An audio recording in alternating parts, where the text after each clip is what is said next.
Well, hey there, sober ladies. Thank you so much for joining me today in the Confident Sober Women Facebook group. I am Shelby John, the owner of this group and the builder of the Sober Freedom Transformation.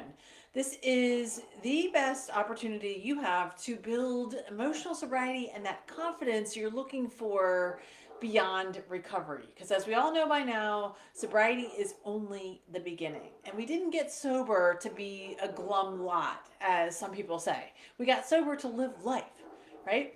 So, one of the major things that I've been talking about this month, which has only been a few days so far, is just the idea of overwhelm and anxiety that can come up even in recovery. This is something that I hear a lot from women. It's something I experience myself, and especially after these holiday times. On Monday, I did a live where I really talked about the post holiday blues. It's this concept that I don't feel we really talk about quite enough. It's something that a lot of times people aren't even really familiar with. But in this period after the holidays, where there's been these extreme highs and sometimes lows, where the cortisol levels were high, the diet was off, we weren't sleeping well, we were enjoying a lot of different family time. And then we have this major letdown after that. So we talked a lot about that on Monday. If you didn't see that live, head over and watch that in the group right now or after you're done here and check it out. And today I want to share with you the top 5 ways for me that I feel are super helpful in lifting your spirits now in January. So if you live in a wintry area like I do, I'm in Maryland and it's winter here, right? It was 17 degrees the other morning. There was snow already. The kids already missed one day of school. Probably will miss Friday because there's more snow coming. If you live in a wintry place, the shorter days and the colder temperatures can really even exacerbate those post holiday blues and different feelings of overwhelm and anxiety even more. So that's why I really wanted to touch on this specifically in this month, because even though the days are slowly but surely getting longer with more daylight, which is awesome, we still have to get through it, right? And there are a variety of reasons why most of us experience these dramatic decreases in cortisol levels after the holidays. We've been emotionally exhausted. And then on top of it, if you live in a wintry place. So for those of you who aren't in a wintry place, yay for you. We're all a little bit jealous with the warmer temperatures and more sunlight. Um, for most of us who live in wintry areas, there's more time spent inside. We have exposure to a lot more germs. I don't know about in your area. There's lots of COVID around here, lots of other kinds of germs that are in our area because a lot of us have to spend a lot of our time indoors. So the spreading of germs is just exacerbated and it just makes for sometimes kind of unpleasant. So I want to give you some ways to make this a little less unpleasant in January so that you can build your confidence in sobriety with lots of ease and support and feeling really autonomous with that, meaning you're doing it independently. You know how to take care of yourself.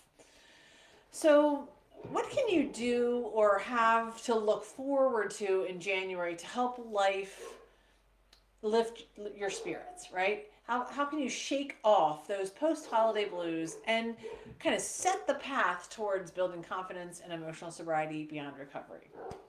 I want to share those with you now. Now, obviously, there's many more. There's probably endless amounts of things that we can do to lift our spirits in January, but these are the 5 that I think are easy, practical, and affordable. So the first one is get physically active. And I don't mean run out and join the gym, okay? Unless you're somebody like me who enjoys being in the gym, of course, maybe this is the time to do that. You can probably get a really good deal. But I don't mean that. I mean move your body. Just move your body. Find simple and sustainable, which sustainable means something that you can continue to do over time, ways of moving your body every single day. And this can look like a lot of things for a lot of people. Depending on where you are in your fitness level, in your own health journey, you might be somebody who's already, really athletic and fairly in good shape. You might be somebody who hasn't moved in this way for 20 years. Okay, so there's something for everyone here. This is not a judgment program. This is not an opportunity for us to say, like, well, you're not doing enough or it needs to be more challenging. That's not me at all, right? This is literally just me saying, move your body. One way this could be sustainable and very easy is to just add 1 minute of gentle stretching right after you get out of bed in the morning. Okay? So, literally, as you're getting up, maybe making your way to the bathroom, just take 1 minute to move around. Do a little bit of like yoga flow. Just stand up, touch your toes, move your arms around, do a side bend.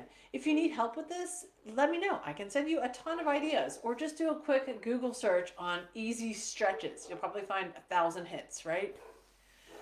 Another way is to walk more, get more steps. We all hear this all the time, right? Get your steps in, get your steps in.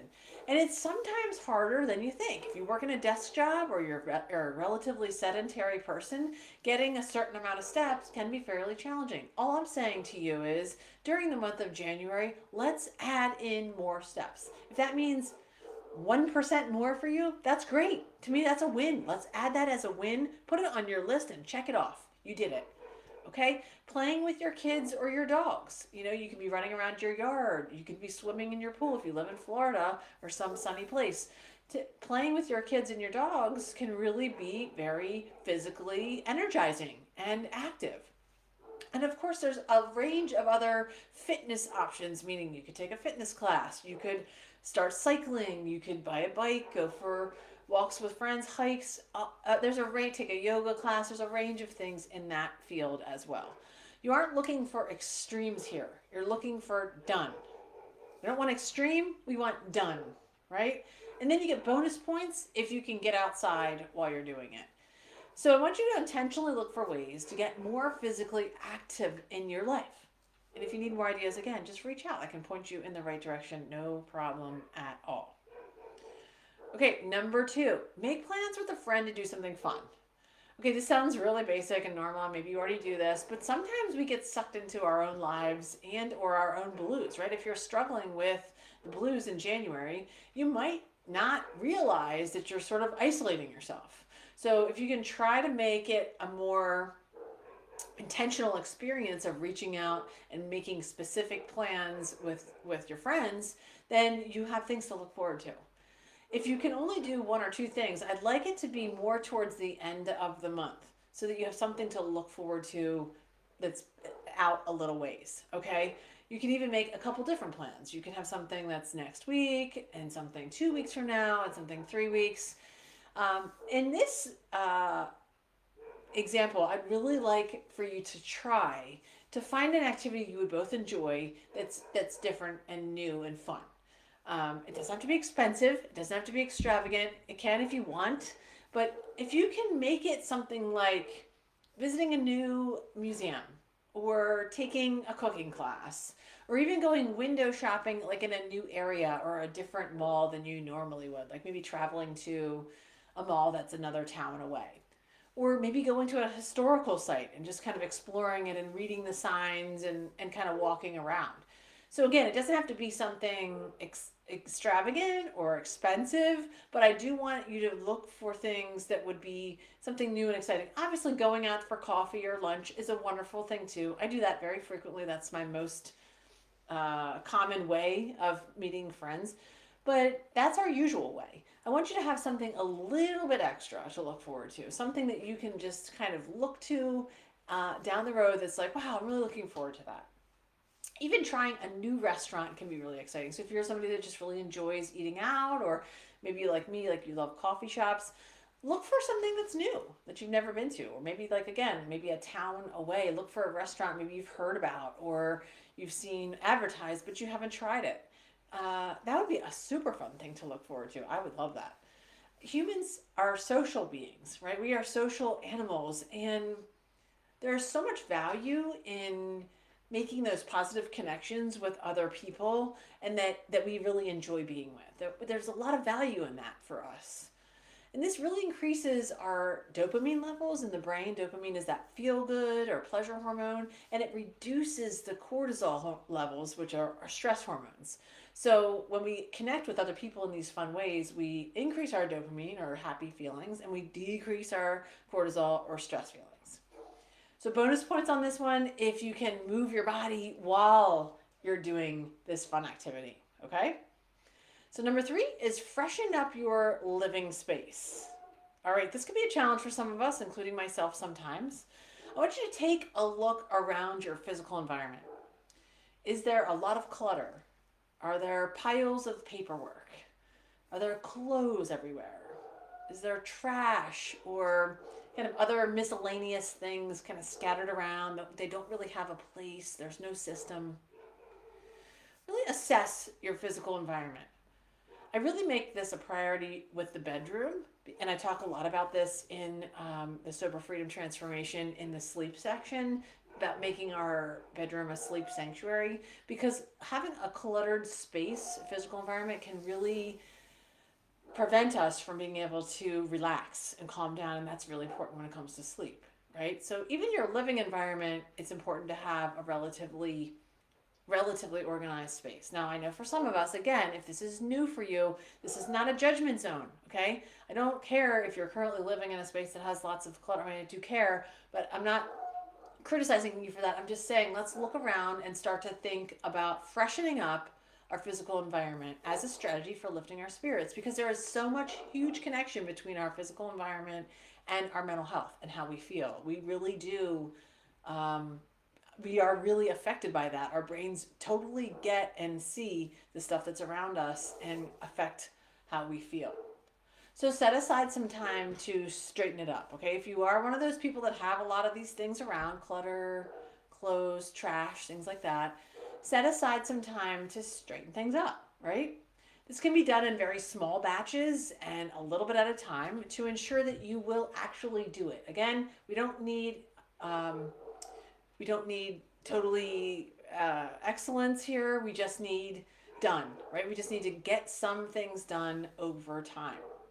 So you can even use a timer. If this is a difficult strategy for you or you become very overwhelmed, use a timer to help guide your work. Set the timer for 20 minutes. Hey, you know what? If this is very overwhelming for you or you're struggling, set it for 5 minutes. You know, if you have kids or a spouse, get them involved too. Set the timer and make a deal with yourself that you're going to straighten things up or work on your physical environment until the timer goes off. Okay? And then when the timer goes off, you're done. If for some reason you are really into it and you're like, wow, this is going great, I'm feeling good, I have more time, stay with it. Keep going. There's no one that's going to say no, you shouldn't do any more. But if you feel overwhelmed or you're like nervous about this or this is just a lot for you, you'll know and your brain will know that there is an end in sight, and it's a very specific end, and you're going to be alarmed by it when the alarm goes off. Okay? So I want you to also consider other ways to liven up your space. Maybe you could add some fresh flowers from your local grocery store, or rearrange your furniture and kind of experiment with a new layout. That can be really, really refreshing, especially in these times of the year when it's cold. Go through your closet and really work on getting rid of the clothing and accessories that you are no longer using. Okay? If you're not familiar with Marie Kondo and her Magical Art of Tidying Up, it's a fabulous book, and she even has a special on Netflix called The Magical Art of Tidying Up. It's really awesome. It helped me a lot. I listened to it several times a couple years ago. So you can follow her method, and that's awesome if you want her to help you as a guide. But if you want to just do it in a general way, just go in there and begin to look at the things that are in your closet and assess, how often you've used them in the last year. That's usually what people say. If I haven't worn or used this in the last year, it's probably likely I'm not going to. And then you can make a decision whether this is something that you could maybe sell online or donate to a friend or to a charity. You can make different piles for trash, donate, sell, and then make that decision on what you do next after you're all done. Another great thing is to start a project that you've been talking about. Maybe you really love like restoring old furniture, so work on painting that old dresser that you've been talking about, or maybe just an accent wall in your living area. The idea is to really create an inviting and comfortable living space that you enjoy being in. You want to be excited about being in there, even if you live in a one-bedroom apartment that doesn't even belong to you, like you're renting a room from somebody. You can still liven up your space and make it your own with your own little touches. So try not to use those as excuses for not doing this work. Just stay focused on the things you can do. And again, you get bonus points if you get rid of all piles and create an organizational system that will work for you. If you need more help with this, send me a DM. I'm happy to point you in the right direction. Number 4 is to try aromatherapy. So if you are not familiar with aromatherapy, you probably are if you're on social media. There's a lot of talk about it. You've probably seen people's photos of diffusers and essential oils and all kinds of soaps and body scrubs and even spa treatments now that incorporate aromatherapy. Because it's been well documented that the sense of smell is deeply connected to our emotional experiences and can actually influence our mood. Finally, getting those essential oils out and giving them a try is a perfect way to lift your mood in these longer, colder days of winter. And as you begin to spend more time inside, if you're like me, you can consider getting rid of the toxic chemicals that you're using in your home. Things like plug-in deodorizers or even some kinds of candles, and replacing them with essential oil diffusers. You can also blend a few of the emotional support oils together, like frankincense, stress away, and valor, and there's so many other ones, to create a grounding blend to help stabilize your mood. And then you can use that topically, several times a day. If you really don't know what I'm talking about, or this is new to you, or you want to explore a little bit more about the mood and grounding support oils, I can definitely point you in the right direction and provide you a lot of support in that area to get you introduced to the concept. The first thing I would suggest, if you don't have a diffuser, is buy one. You can easily access them on Amazon. Sometimes they have them in Bed Bath & Beyond or Target, but those are fine to buy in other places to start if you're new. But the essential oils do need to be really high quality.